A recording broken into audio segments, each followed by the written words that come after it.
During life, there's different moments and places where lots of things that we grew up with, we've had in our lives, start to come out. And we start to notice that they're the kind of things that make us who we are. And especially if you're in your 20s like I am, and you're starting to live life on your own and see things from your own young adult perspective in your own eyes and with your own experiences with nobody else influencing them, you can start to see different versions, different perspectives of yourself that you didn't really realize they were there. And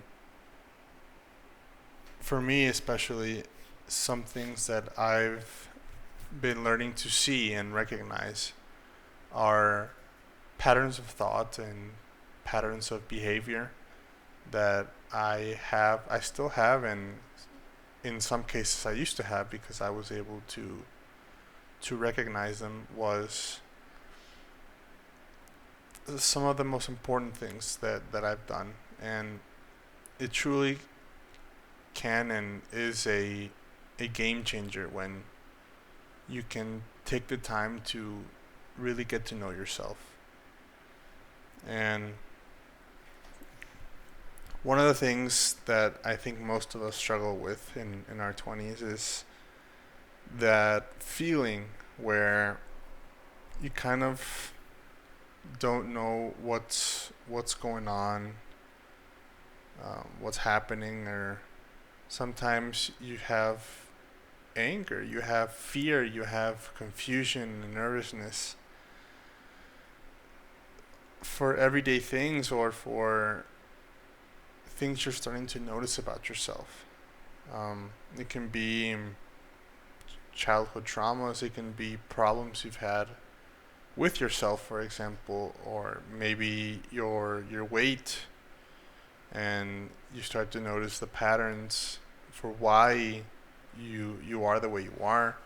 Your behaviors, maybe you're angry, you're not sure about yourself, and I think this can deter many people from the process of growing up and the process of getting to know who you are, which is, in my opinion, one of the most important things that you can do.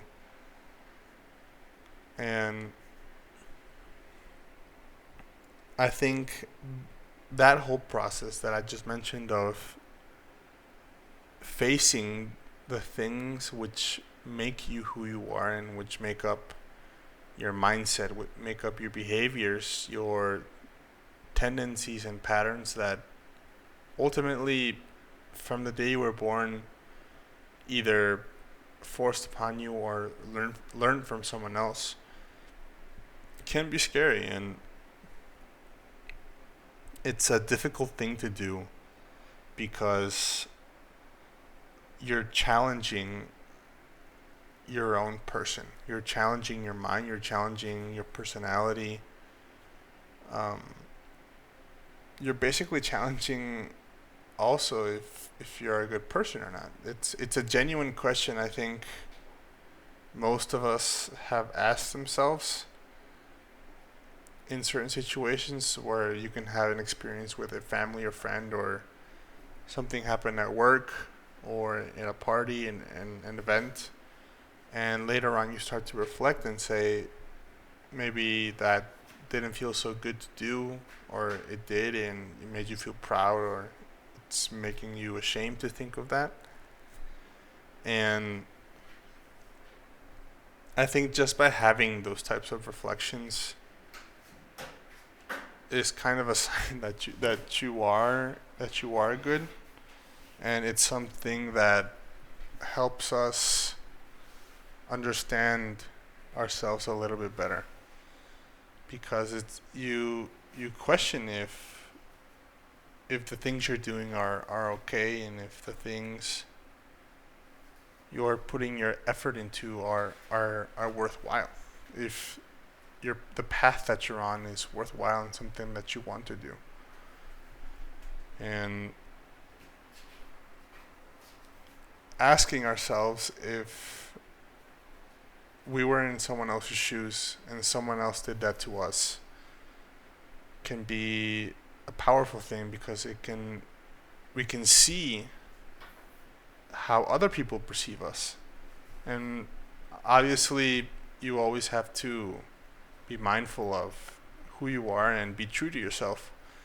But it's also important and humbling to imagine being your friend, imagine being a brother to someone, or imagine being a son or a daughter or something, and seeing if you would be friends with yourself, and seeing if you would like to spend time with yourself. Another thing, in my opinion, which is important, is when we take all of these lessons and we're in that time where maybe you're looking for a job, or you're chasing that opportunity to do something, and lots of times we find ourselves with lots of obstacles. It can be mental obstacles, it can be where things are just not working out, or maybe you're having a hard time. And I think especially in our 20s, which I'm currently living through, and I'm living through the situation now, but I've also been able to pass and overcome some previous similar situations where I think it's important to take time and heal, and take time and work on yourself at the same time. But it's also when we have to take the risk. We have to take the opportunity. We have to just get out there and make something of it. Because believe it or not, past that wall of fear and past that wall of being patient and something not being immediately given to you and not working out, teaches you things and lets you know more about yourself and everything we talked about before, and everything I mentioned before. And it allows you to grow. And with that growth comes change, and comes lessons, and comes perspectives and experience.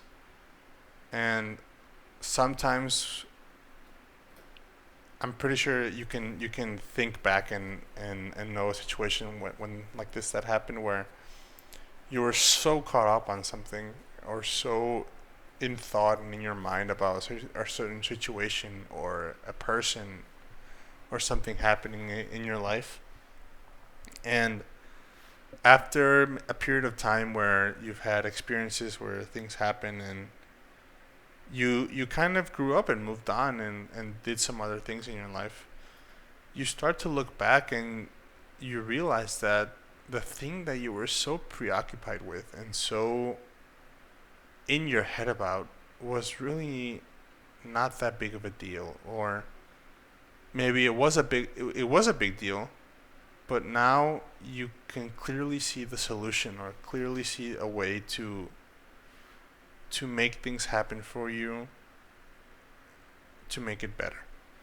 And that's the thing. It's patience and trusting yourself and trusting life to give you that time, and trusting that life will give you the experience and lessons you need to grow and make better decisions and experience things on different levels.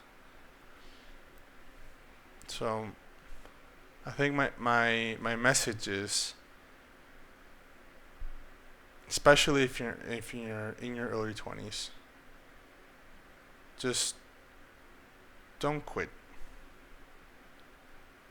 Take the time, because at our age there is time, and we have the time to do things, to experience things, to be patient and trusting and learning trust with life and with ourselves. You have to trust ourselves to know that we will get out of situations and we will grow and we will become better. And also to just get out there, to do things and live life and make mistakes and heal and change, because change isn't bad. Change is good. And I think we all know it, because even if something changes and maybe it isn't the most positive thing, what we take from it is all that matters. Something bad can happen to you, something that wasn't in your original plan, or wasn't the path that you think was meant for you, but we always learn lessons from things. We always take something from everything in our own little way. And with these little things that happen to us every single day of our lives, we can decide, and we have that power to decide how we shape our soul and how we shape our mind to be who we want to be. So take these words and make them your own. Make your environment, make your life your own. Make things be better for you by choosing what to look for in the things that happen to you. Because remember, we can't control everything that happens to us. Things can happen to us. We can make things happen. But lots of times things happen to us, and the only thing we can control is how we react and what we take from it. That's all up to you. So you don't have to listen to me, just take my message and make your life better. Thank you guys. I'll see you in the next video.